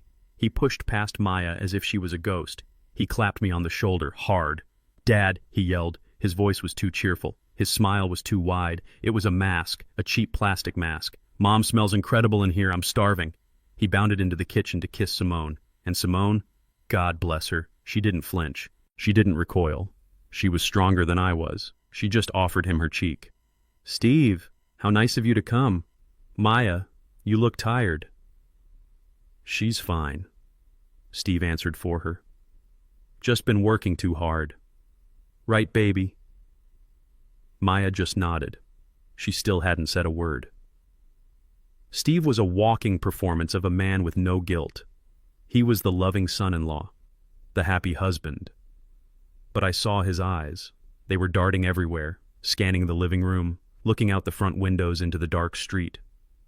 He was checking for what other cars, strangers. He was jumpy. He was wired. He was an animal sniffing the air for a trap. "Well, come on," I said, forcing a smile. "Let's eat. Your mother has outdone herself." We sat at the table. The same table. The table where he had laughed at me, where he had told me to let it go. It felt like we were sitting at a crime scene. I said grace. The words felt like hypocrisy and lies in my mouth. Then the silence started. It was so thick I could barely breathe. It was heavy. It was full of the things we weren't saying. The only sounds were the clinking of silverware on plates. "So, Steve," I said. I passed him the bowl of mashed potatoes. "How's work still busy on that task force?" "Oh, you know, Dad," he said. He was piling food on his plate, eating too fast, shoveling it in. "Always busy. We're closing a big case. Real big. Should be a nice bonus coming from it." He winked. A bonus. He called it a bonus. The money he stole. He glanced at his phone. He had placed it on the table next to his fork. Screen up. I saw his thumb twitch. Maya hadn't said a word. She was just pushing a single green bean around her plate with her fork. Back and forth, back and forth. She hadn't taken a single bite of her mother's food. "Maya, honey, eat," Simone said. Her voice was strained, brittle. "You look thin." Maya just shook her head. She looked like she was going to be sick. Steve looked at her, and for a second, I saw his mask slip. He looked at her with pure irritation, with contempt. She's fine. She's just been working too hard. Right, baby?" He didn't wait for an answer. He looked back at me. "So, Dad, you're looking good. Seems like you finally relaxed. You're enjoying the pre-retirement." He was probing. He was checking. He was trying to see if I had let it go, if his threat, the traffic stop, had worked. "Oh yes," I said. I took a bite of chicken. It tasted like ash. "I've decided you were right, Steve. You were absolutely right. It's not worth the paperwork. I'm an old man. It's time to relax, enjoy my family. Let the young guys like you handle the complicated stuff." I saw his shoulders drop, a tiny bit of relief. He smiled, a real smile this time, a smile of pure arrogance. He thought he was safe. He thought he had won. He thought I was just a weak old man. And then his phone buzzed. It vibrated on the table, a text message. He snatched it. He snatched it so fast he almost knocked over his water glass. He looked at the screen. His thumb flew across it. A text. He was texting under the table. His legs started to bounce, up and down, jumpy, nervous. Who was he texting? Trevor Davis. Was the net closing in? Was he getting a warning? I looked at him. I didn't see my son-in-law anymore. I didn't see the father of my grandchildren. I saw a thief, a con man, a parasite who had latched onto my family and poisoned it, a man who had used my daughter as a shield and my name as a cover. I looked at Maya. She was staring at her plate. Tears were silently rolling down her cheeks and dripping onto her food. She knew. She knew what he was, and she was too weak or too greedy to stop it. My heart, which I thought was already broken, it broke again. This was it. The FBI was listening. Agent Harris was listening. They were hearing the silence. They were hearing the clink of silverware. They needed the confession. I had to start. I had to light the fuse. I put my fork and knife down. I placed them perfectly parallel on my plate. The sound was small, but in the oppressive silence. It was as loud as a gunshot. Everyone looked at me. Maya froze. Steve looked up from his phone, a flicker of annoyance in his eyes. I looked across the table at him. The actor was gone. The father was gone. Director Elijah Vance was back. "Steve," I said. My voice was calm, and it was cold. "You remember that traffic stop I told you about, the one with Officer Callahan?" Steve's fake smile twitched. "Yeah, Dad, I thought you were letting that go." "I did," I said. "I did what you said. I didn't use my office. I didn't file a report, but I'm an old man. I get curious. So I made some calls, just a few, off the books. You know, old friends."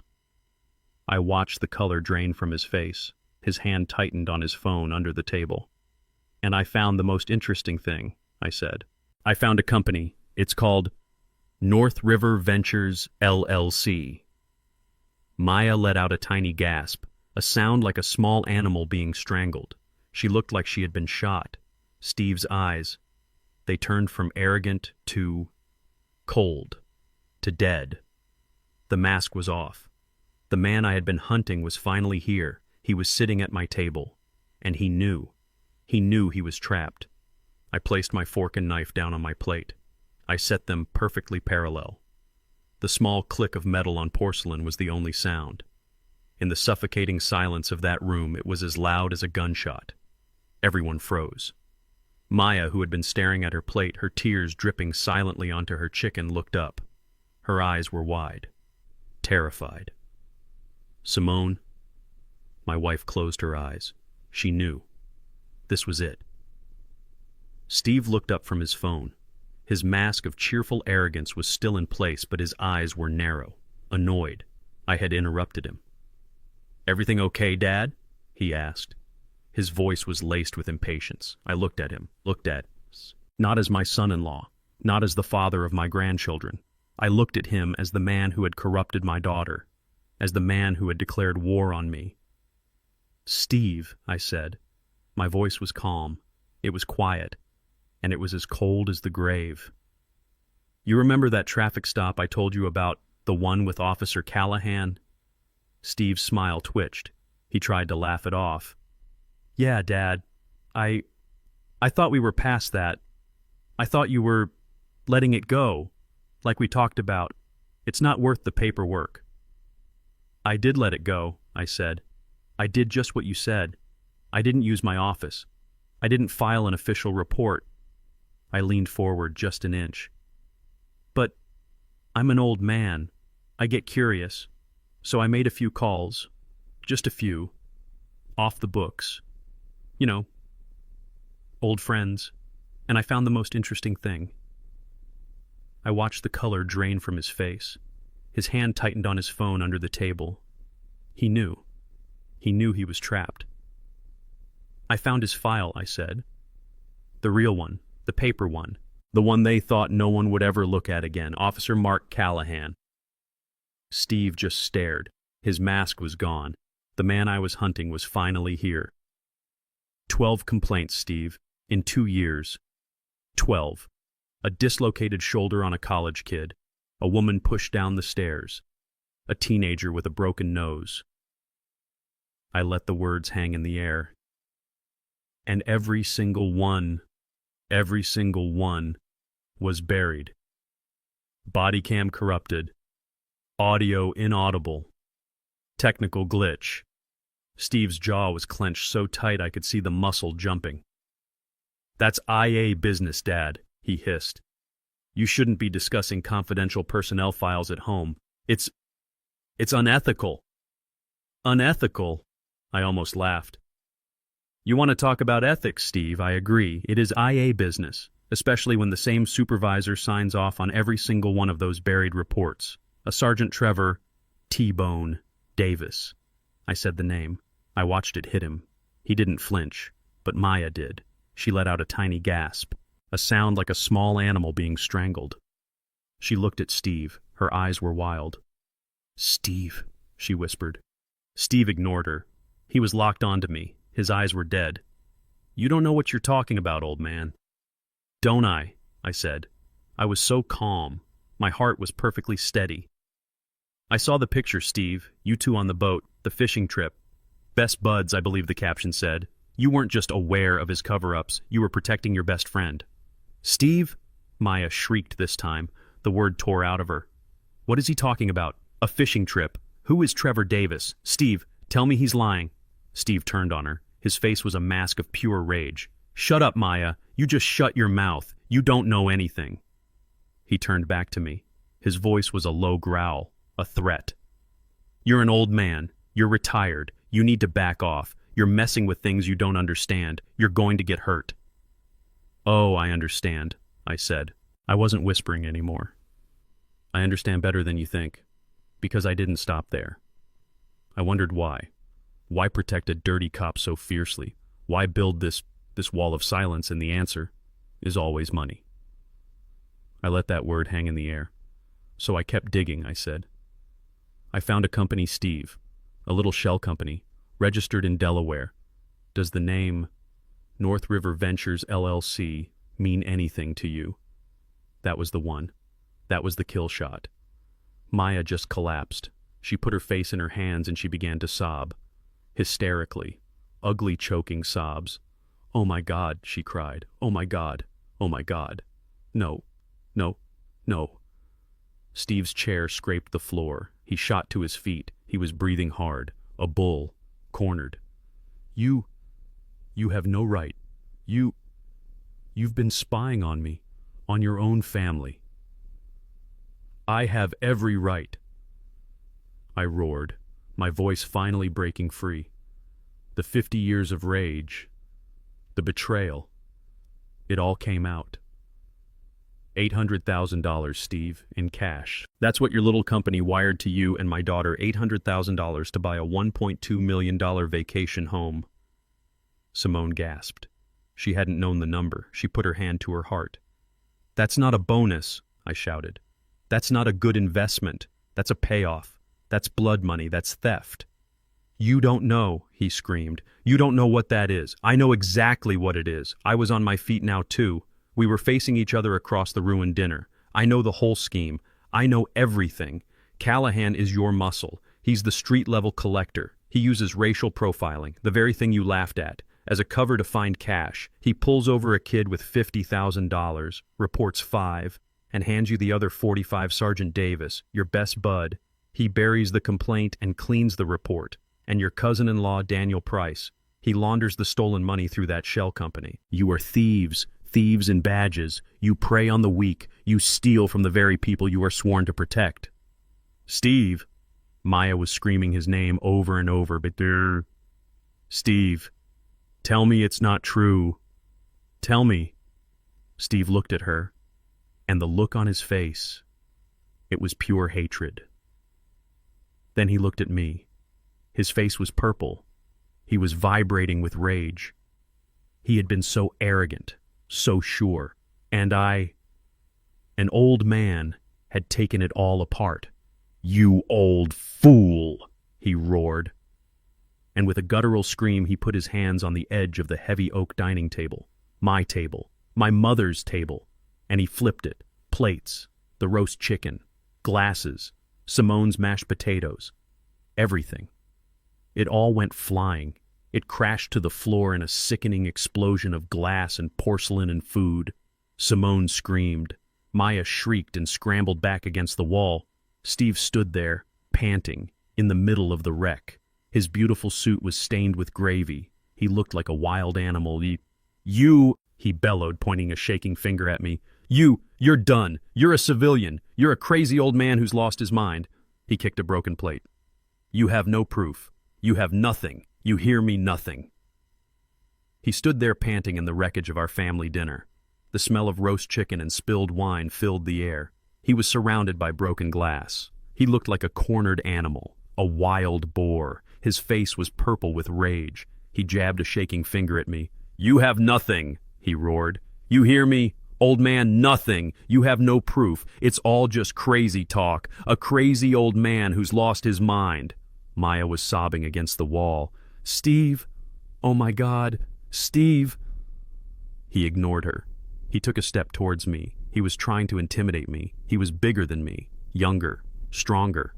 He thought he could scare me. I didn't move. I didn't even flinch. I just looked at him.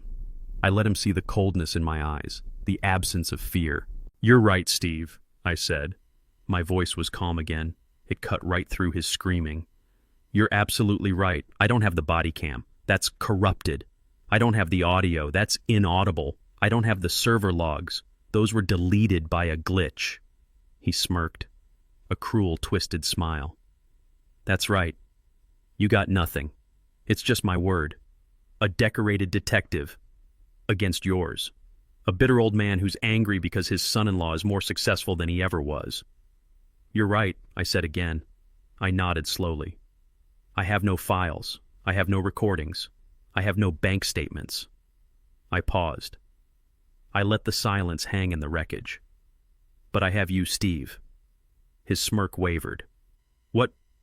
What are you talking about? I have you, right here, right now. I have your confession. You just admitted to all of it. He stared at me. His brain was working, trying to catch up. What confession? He spat. I didn't confess to anything. I've been denying everything you said. You're senile. You confessed. I said, my voice dropping to an ice-cold whisper.